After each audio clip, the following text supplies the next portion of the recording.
She called him trash. Right there at the gas station, in front of everyone, a rich woman in a silver Mercedes, looking down at a gray beaded trucker who'd just knelt on the hot concrete to pick up her dropped phone. "You're trash on wheels," she said, and walked away without a second glance. What she didn't know, what nobody at that fuel island knew, was who this quiet man in the faded flannel shirt really was, or what those scarred hands had done 11 years ago on a frozen mountain pass. She thought she'd never see him again, but the next morning when she drove back down that same highway, 300 trucks were waiting, and 40 miles of Interstate 40 had come to a dead stop. The sun came up over Amarillo the way it always did in late August, slow, orange, and merciless, spilling across the flat Texas panhandle like something poured from a bucket. By 6:30 in the morning, the heat already shimmered above the asphalt of the Big Sky truck stop, and Walter Brennan had been awake for 2 hours. He sat in the cab of his rig, a 14-year-old Peterbilt with a cracked dashboard and 390,000 miles on the odometer, sipping coffee from a thermos his late wife had given him. The coffee was lukewarm now. He drank it anyway. Walter was 58 years old, and he had learned a long time ago that you took your small comforts where you found them and didn't complain about the temperature. The truck stop was already busy. Diesel engines idled in long rows, their exhaust rising in lazy ribbons. The smell of fuel and fried eggs drifted through Walter's open window. He liked this hour, the quiet competence of working people getting ready for a long day. Nobody bothered anybody at 6:30 in the morning. Everybody just got on with it. Walter had been driving freight for 19 years. Before that, he'd had another life entirely, one he didn't talk about much. He climbed down from the cab, his knees protesting the way they always did, and stretched his back until something popped. His shoulders were broad but rounded now, curved by decades behind the wheel. His beard had gone gray years ago. He kept it trimmed close. His hands were thick and scarred, the knuckles swollen, and when he caught his reflection in the side mirror, he saw a tired man in a faded ball cap and a flannel shirt worn soft at the elbows. He didn't mind the face that looked back at him. It was an honest face. It had earned every line. He pulled the nozzle from the diesel pump and began topping off his tanks. 300 gallons. The numbers on the pump spun upward, and Walter watched them the way other men watched stock tickers. Fuel was the difference between profit and loss on a haul. He was running a load of refrigerated produce to Albuquerque, and the margins were thin this month. They were always thin. That was when the silver Mercedes pulled in. It came too fast across the lot, tires chirping on the hot asphalt, and swung into the pump island beside Walter's with the careless confidence of someone who had never once worried about money. The car gleamed. It looked obscene next to the dusty rigs, like a piece of jewelry dropped in a parking lot. The door opened and a woman stepped out. She was somewhere in her 40s, though her face had the smooth, expensive look of someone who fought hard against the calendar. Platinum blonde hair pulled back tight. Sunglasses that probably cost more than Walter's monthly truck payment. A cream-colored blouse, slim trousers, heels entirely wrong for a fuel island. She moved with the brisk impatience of a woman whose time was worth more than everyone else's, and she was already on her phone. "No, I told them the closing has to happen Thursday," she was saying, voice sharp and carrying. "I don't care what the Dallas office thinks. If those people can't get their financing sorted by then, we walk. We have 3 other buyers." Her name was Vivian Ashford, though Walter didn't know that yet. He only knew that she had parked badly, blocking the lane, and that the trucker behind her was now stuck. Walter went back to his pump. None of his business. But the universe, as it so often does, had other plans. When Vivian finished pumping her gas, premium, of course, she yanked the nozzle out too hard, and a few drops of fuel splattered across the toe of one expensive heel. She made a sound of disgust and stepped back, and in doing so, she stumbled against the edge of the island and dropped her phone. It clattered to the concrete and slid under the front of Walter's truck. She stared at it as though it had betrayed her. Then she looked around and her eyes landed on Walter, the nearest human being, a big gray bearded man in a flannel shirt. "You," she said. "Get my phone." Walter blinked. "Ma'am, my phone, it's under your vehicle. Get it." There was no please in it. There was nothing in it but command. Walter looked at her for a moment, not angrily, just taking her measure the way he took the measure of weather and traffic and other things beyond his control. Then he set down his nozzle, got down on one creaking knee, and reached under the front bumper of his rig. His fingers found the phone. He pulled it out, stood up with effort, and held it out to her. She snatched it without looking at his face, wiped it on a tissue from her bag as though his hand had contaminated it. "Disgusting," she muttered. Walter said nothing. He turned back to his pump, but Vivian wasn't finished. Something about the morning had gone wrong for her. The closing, the heel, the phone, the heat, the indignity of having to be in a place like this at all, and she needed somewhere to put it. She looked Walter up and down, taking in the worn flannel, the dusty boots, the old truck. "God," she said, loud enough for the whole island to hear. "Look at you. Look at this. You people are everywhere, clogging up the roads, stinking up the air. You're trash. Do you know that? You're literally trash on wheels." The fuel island went quiet. A young driver 2 pumps over stopped what he was doing. Ruby, the truck stop's morning waitress, paused on her way across the lot with a tray of to-go cups. Walter turned around slowly. He looked at Vivian Ashford for a long moment. His face didn't change. There was no anger in it, no hurt that showed, just a deep, weary stillness, like a man who has heard worse things in worse places. "Have a good morning, ma'am," he said quietly, and that was all. He hung up his nozzle, screwed on his fuel caps, climbed back into his cab and pulled out. He didn't look back. Vivian Ashford stood by her gleaming Mercedes, phone in hand, vaguely aware that she had just done something, though she could not have said what. The young driver 2 pumps over was staring at her. So was Ruby. So was a man named Tom Hollis, 62, who had been parked at the diesel island the whole time, drinking his coffee, watching. Tom Hollis had known Walter Brennan for 11 years, and Tom Hollis knew exactly who Walter was, and what those scarred hands had done long before either of them ever sat behind a wheel.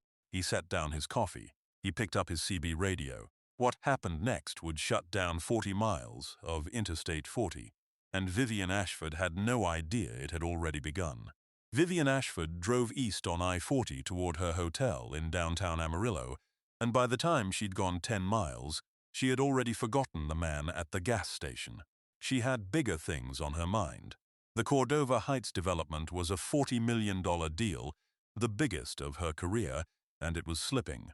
She had clawed her way up from a leasing office in Plano 20 years ago to a corner office at one of Dallas's most aggressive commercial real estate firms, and she had done it by being harder than everyone around her, by never apologizing, by never ever showing softness, because softness in her experience was the thing people used to destroy you.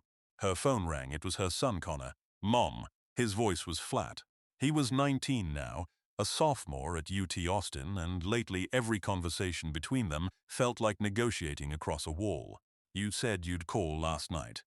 "I had dinner with the investors. It ran late." "It always runs late." She gripped the wheel. "Connor, I am working very hard so that you can." "Yeah, I know, so I can have everything you didn't." A pause. "I gotta go to class." He hung up. Vivian set the phone down on the passenger seat and stared at the highway unspooling ahead of her, the flat brown land stretching to a horizon that never got any closer. For just a moment, something in her chest felt hollow. Then she pushed it down, where she pushed everything down, and turned up the radio. Behind her, 40 miles back at the Big Sky truck stop, Tom Hollis was talking into his CB radio, and the airwaves of the Texas Panhandle were beginning to hum. Walter Brennan, meanwhile, was 90 minutes down the road toward Albuquerque when his own radio crackled. "Brennan, you on this channel? It's Hollis." Walter picked up the handset. "Go ahead, Tom." "You okay, brother?" "I'm fine." "Why wouldn't I be?" There was a pause. "Ruby called me. Said some woman tore into you pretty good back at Big Sky this morning." "Said she called you." Tom stopped. "Well, you know what she called you." Walter sighed and watched the white lines slide under his hood. "It's nothing, Tom. Rich lady having a bad day. Doesn't matter. It matters to me. Let it go, Tom." "Walter." Tom's voice changed, dropped lower. "There's maybe a dozen boys on this channel right now who heard about it. And every one of them knows what you did on the Glorieta Pass. Every single one. You think we're gonna let some?" Walter's voice was firm now. "I appreciate it, I do, but I don't want a scene. I don't want anything. I've spent 20 years trying to leave that day behind me, and I am not going to drag it back out because some woman in a Mercedes had a tantrum. Let it die, for me. Please." There was a long silence on the channel. "Okay, brother," Tom said finally. "Whatever you want." But Tom Hollis had his fingers crossed, the way he had when he was a boy, and he had absolutely no intention of letting it die. To understand what Tom Hollis was about to set in motion, you have to understand what happened on the Glorieta Pass. It was 11 years ago, in the winter, on a stretch of I-25 northeast of Santa Fe, where the highway climbs through the mountains and the weather turns on a dime. Back, Walter Brennan wasn't a trucker. He was a paramedic. A flight medic, actually, with 22 years of service, the kind of man who got lowered out of helicopters onto mountain roads in blizzards. That February, a charter bus carrying 46 people, a high school marching band, returning from a competition in Albuquerque, plus chaperones and parents, hit a patch of black ice on the Glorieta grade and went off the road. It rolled twice and came to rest on its side, half buried in a snowbank, in the middle of a whiteout so severe that no helicopter could fly. Walter Brennan was the first medic on the scene. He'd been driving home from a shift in his own truck when he came over the rise and saw the wreckage. He was off duty. He had no equipment but a basic kit in his trunk. The nearest ambulance was 40 minutes out. The roads were closing, and the temperature was 11 degrees and dropping. Walter went into that bus alone. For the next 3 hours, in the dark and the cold, with snow filling the broken windows, he worked. He triaged 46 people by feel and by flashlight. He stopped arterial bleeds with his bare hands and torn strips of his own shirt. He kept a 14-year-old clarinet player breathing through a punctured lung. He pulled unconscious children up through shattered windows and laid them in the snow and went back for more, again and again, until his fingers stopped working, and he had to warm them in his armpits to keep going. When the other crews finally fought their way up the mountain, they found a man who looked like he'd been dipped in blood and snow. Still working, refusing to stop. 44 of the 46 people on that bus survived. The 2 who didn't had died on impact before Walter ever arrived. Every medical professional who reviewed the incident said the same thing. By every law of probability, that death toll should have been 20, 30 more. One man in a snowstorm had changed the math. They gave Walter a medal. They put his face on the news. And 8 months later, his wife, Linda, the woman who'd given him the thermos, was diagnosed with pancreatic cancer, and Walter Brennan walked away from medicine entirely to care for her until she died. The grief and the burnout and the things he had seen in that bus, they all came due at once. When Linda was gone, he couldn't go back to the helicopters. He couldn't go back to anything that asked him to hold another dying person's life in his hands. So he bought a truck, because a truck just asked you to drive. And the road didn't bleed. That was the man Vivian Ashford had called trash on wheels.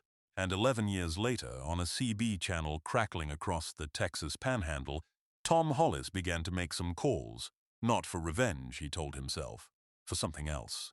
For the simple, stubborn principle that some men should not be allowed to walk through the world unseen. By noon, the story had jumped from Tom's channel to a regional truckers' Facebook group with 30,000 members. By 2 o'clock, it was on 3 of them. By 4, a driver in Oklahoma City had posted 4 words that would change everything. Big sky. Tomorrow. 6 a.m. Vivian Ashford's Thursday went from bad to worse. The Cordova Heights financing collapsed at 3:40 that afternoon. She spent 2 hours on the phone in her hotel room, voice climbing higher and harder, until the buyers walked and $40 million evaporated like rainwater on hot asphalt. When it was over, she sat on the edge of the bed in the silence and felt, for the first time in years, genuinely afraid. Not of poverty, she had money. Of something harder to name. The sense that she had been running on a treadmill at full speed for 2 decades. and had just looked down to discover the belt wasn't attached to anything. She poured a drink from the minibar. She thought about calling Connor back and didn't. She thought about her ex-husband who had told her on the way out the door that she had become a closed fist where a person used to be, and she had laughed at him, and she had not laughed about it since. She turned on the local news to drown out her own head, and there on the screen was the Big Sky truck stop. An unusual story developing out of the Panhandle tonight, the anchor was saying. Truckers from across the region say they're organizing a demonstration tomorrow morning in support of a fellow driver they say was, quote, humiliated at an Amarillo truck stop. Details are still emerging, but social media posts suggest the man at the center of it is a former emergency medical worker. And the response from the trucking community has been, frankly, extraordinary. Vivian set down her drink, the man at the center of it, a former emergency medical worker. She thought of the gas station that morning, already half erased from her memory, and a cold finger touched the back of her neck. The big man in the flannel shirt, the one who'd gotten down on his knee to pull her phone out from under his truck, the one she had called him trash. She had said it in front of a dozen people. Trash on wheels. She remembered now the way the morning had gone silent, the way the young driver had stared, and she remembered too the man's face. How it hadn't twisted in anger. How he had simply looked at her with a kind of bottomless tiredness and said, "Have a good morning, ma'am." A former emergency medical worker.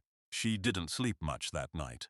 At the Big Sky truck stop, Earl, the owner, stood in his parking lot at 10 o'clock that night and watched the trucks come in. They came from the east on I-40, and from the west, from the Oklahoma line and from New Mexico, from the farm-to-market roads and the long-haul corridors. They came in twos and threes and then in dozens. By midnight, there were 80 rigs parked in and around the Big Sky, more than the lot could hold, lined up along the access road and the shoulder, engines ticking as they cooled in the dark.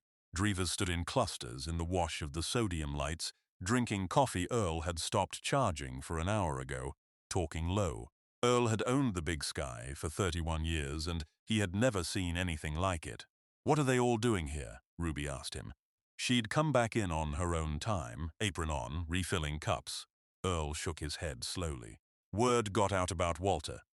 "Does Walter know they're coming?" "No," said Tom Hollis, who had pulled in an hour earlier. "And he wouldn't want it.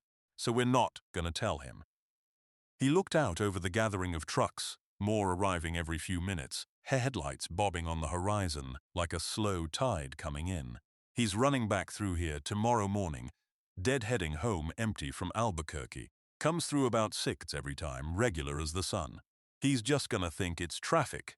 Ruby looked at the growing army of steel and chrome and tired, decent men and women who had driven hundreds of miles on no notice for a stranger most of them had never met. "Tom," she said, "what is all this gonna do?" Tom Hollis was quiet for a moment. When he spoke, his voice was rough. 11 years ago, a man crawled into a burning cold bus, full of other people's kids, and gave everything he had, and didn't ask for a thing back. Then the world chewed him up anyway, and he just took it. Quiet, like he always does. Tom swallowed. "Tomorrow morning, for about 20 minutes, this man is gonna find out he was never invisible. Not to us. That's all this is gonna do, Ruby. We're just gonna let him see himself the way we see him." By 4 in the morning, there were 200 trucks. By 5:30, there were 300. And somewhere out west on the dark highway, an old Peterbilt with 390,000 miles on it rolled east toward Amarillo. Its driver alone with his coffee and his memories, having no idea at all what was waiting for him at the Big Sky. Walter Brennan saw the brake lights first. It was 5:55 in the morning, the sky just beginning to gray in the east, and he came over the long, shallow rise west of Amarillo to find the eastbound lanes of Interstate 40 lit up red as far as he could see. He frowned and lifted his foot off the accelerator. "Traffic, this early, out here." He reached for the CB out of habit. "Anybody know what's going on eastbound, around the Big Sky? Looks like everything stopped up ahead." For a moment, nothing. Then the channel came alive. "That you, Brennan?" "Yeah, it's Walter." "Who's—" "Just keep coming, Walter. take it slow." He didn't recognize the voice. He frowned again, slowed to 30, then 20 as the traffic thickened. And then he realized it wasn't traffic at all. It was trucks. Only trucks. Hundreds of them parked nose to tail along both shoulders and filling the right lane, stretching for miles toward the Big Sky exit, their running lights glowing amber and red in the half-dark. Drivers stood beside their cabs. As Walter's old Peterbilt rolled slowly past, the drivers began one by one to step out toward the edge of the road, and then they began to honk. Not angry honks, not the impatient bark of city traffic. These were long, deep, deliberate blasts of air horns, 300 of them, rolling down the line like a wave as Walter passed, each driver leaning on his horn as the old Peterbilt came abreast of him and then letting off as it passed, so that the sound traveled with Walter, a moving thunder of welcome that followed him down 40 miles of highway. Walter Brennan stopped his truck in the middle of the road. He didn't understand. His hands had gone numb on the wheel. He keyed the radio, and his voice came out strange. What is this? What's happening? Somebody talk to me." The CB crackled, and a familiar voice came through. "Tom Hollis. Morning, Walter." Tom, what did you do?" "I didn't do anything, brother. I just made a couple calls. The rest of these folks," Tom's voice was thick, "they came on their own, from Oklahoma, from New Mexico. Fella over here drove up from Lubbock last night soon as he heard. We just figured." Tom's voice broke, and he had to start again. "We figured it was about time somebody told you what you are to us. So we're telling you. Look out your window, Walter." "Go on." Walter looked. The sun was coming up over the Panhandle, that same slow, merciless Texas sun, and it was lighting up 300 trucks and 300 drivers. Men and women, young and old, every one of them standing at the edge of the road with a hand raised toward his cab. Some were saluting. Some had their hats over their hearts. A few were just standing there with tears running down their faces in the cold morning light, honking their horns for a man who had spent 11 years believing the world had forgotten him. Walter Brennan put his face in his scarred hands and wept. Vivian Ashford was there. She had not been able to sleep, and at 5 that morning, driven by something she didn't fully understand, she had gotten in her Mercedes and driven back out toward the Big Sky. To do what, she couldn't have said. To apologize, maybe, to see. And she had hit the wall of stopped trucks 2 miles out, and she had abandoned her car on the shoulder, like everyone else, and walked the rest of the way on foot, in her ridiculous heels, until she reached the gathering. She stood at the edge of it now, in the crowd of drivers, and she watched the old Peterbilt come slowly up the line. She watched the air horns roll toward it like thunder. She heard Tom Hollis's voice carry from a dozen open cab windows where men had it on speaker. And she heard the story. The bus, the mountain, the blizzard, the 44 lives, told in pieces by the people around her, who all seemed to know it, who all spoke the name Walter Brennan with a reverence she had never heard ordinary people use for anyone. The big man in the flannel shirt. The one she'd told to get her phone. The one she'd called trash. He had carried dying children out of a wrecked bus with his bare hands. Vivian Ashford stood in the cold among 300 truckers, and the closed fist of her heart, the one her ex-husband had named, simply came open. She thought of Connor, whom she had given everything and shown nothing. She thought of $40 million that had vanished and how little she had actually felt at losing it. She thought of all the people she had walked past in 20 years, all the faces she had never once looked at, all the human beings she had reduced to obstacles between her and the next closing. She had spent her whole life believing the world was divided into people who mattered and people who didn't, and she had been so completely, catastrophically wrong about which was which. The old truck rolled to a stop near the Big Sky exit. The driver's door opened, and Walter Brennan, 58 years old, climbed down into a sea of people who had come from 3 states to stand on the side of a highway and tell him, with 300 air horns, that he had never once been invisible. Vivian began, very quietly, to make her way toward him through the crowd. It took Walter Brennan 20 minutes to make it from his truck to the doors of the Big Sky, because every few feet another driver stopped him. They didn't make speeches. Truckers aren't built that way. They shook his hand, or gripped his shoulder, or just said his name. Brennan. Walter. Proud to be on the road with you, brother.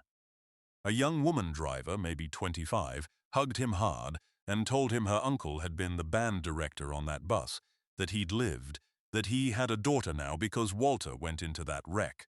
Walter held on to her for a long moment, and the two of them stood there in the crowd, not saying anything at all. Earl had thrown open the doors of the truck stop and was giving away coffee and breakfast to anyone who wanted it. And Ruby was crying and laughing and refilling cups. And the whole place had the feeling of a thing that would be told and retold for years, the morning the road stood still for Walter Brennan. And it was in the middle of all this that Walter found himself face to face with Vivian Ashford. She looked nothing like the woman from the day before. Her hair had come loose. Her expensive blouse was wrinkled, her heels caked with the red dust of the shoulder. Her face was bare of the armor it had worn, and her eyes were red. For a moment, neither of them spoke. The crowd around them seemed to quiet, recognizing her, and a low murmur went through it. A few of the drivers stiffened. Walter raised a hand gently to the men around him. Easy. Vivian opened her mouth. The words she had rehearsed in the car, the careful and professional apology, all of it deserted her. What came out instead was small and broken and true. I called you trash, she said. I stood right over there. She pointed toward the fuel island, and I called you trash, and you got down on your knees to pick up my phone, and I... Her voice failed. She pressed her hand to her mouth. And I just found out what you did. On that mountain. And I don't have any right to even be standing here. I know that. I just needed to say it to your face. I'm sorry. I am so deeply, deeply sorry, not because of all this. She gestured at the trucks. I'd be sorry if it was just you and me at that gas station and nobody ever knew. I'm sorry because of what I am, what I let myself become. The crowd was silent now, 300 people, and you could hear the wind. Walter Brennan looked at her for a long moment, the same way he'd looked at her the day before, taking her measure, but it was different now. The day before he'd seen a rich woman having a tantrum. Now he saw something else. He saw a person who was maybe for the first time in a very long time actually awake. He knew what that felt like. He knew what it cost. Ma'am, he said. Vivian, is it? Someone had told him her name. She nodded. Vivian. I spent 22 years pulling people out of the worst day of their lives. Car wrecks, fires, that bus. He paused. And the thing I learned doing that is that you never get to a person on their best day. You get to them on their worst. Screaming, bleeding, saying things they don't mean. And you don't hold a person's worst day against them. You just don't. Because if you did, you couldn't do the work. He held out his hand. His big, scarred, swollen, knuckled hand. The one she had recoiled from the morning before. Yesterday was your worst day, I'd guess. Maybe one of them, so we're square. You hear me? We're square. Vivian Ashford looked at the offered hand, and then she took it, and shook it, and held on to it, and for the second time that morning a person stood in that crowd and wept. Except this time it was her, and Walter Brennan, who had once held a dying boy's lung closed with 2 fingers, held her hand until she could stand on her own. The story made the national news by that afternoon. 300 truckers shut down I-40 for a hero you never heard of. The footage of the air horns rolling down 40 miles of highway was viewed 20 million times in a week. People who had never met Walter Brennan watched it on their phones in offices and kitchens and waiting rooms and wept at their desks, and most of them couldn't have told you exactly why. But Walter didn't watch it much. He went home and slept for 14 hours, and then he got back in his truck, because the road still needed driving, and the bills still came due. Some things changed, though. Tom Hollis and the others made sure the story of the Glorietta Pass didn't disappear again. A scholarship fund got started in Walter's name for the children of first responders. The young woman whose uncle had survived the crash kept in touch and sent Walter a photograph of her uncle's little girl, and Walter taped it to the cracked dashboard of his Peterbilt next to a picture of Linda. And Vivian Ashford went home to Dallas and did not close the next deal. Instead, she called her son, really called him, and listened. And 3 weeks later, she flew to Austin and took him to dinner and asked him about his life, and did not check her phone once. She started small. She learned the name of the woman who cleaned her office and the man who parked her car. She caught herself, over and over, about to look through a person, and made herself look at them instead. It was the hardest work she had ever done, harder than any $40 million deal, and she was not always good at it, but she kept doing it.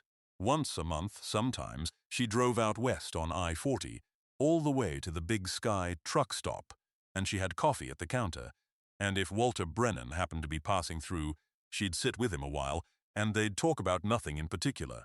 The weather, the road, his late wife, her son. Two people who had met on each other's worst day and decided, against all odds, to know each other on the ordinary ones.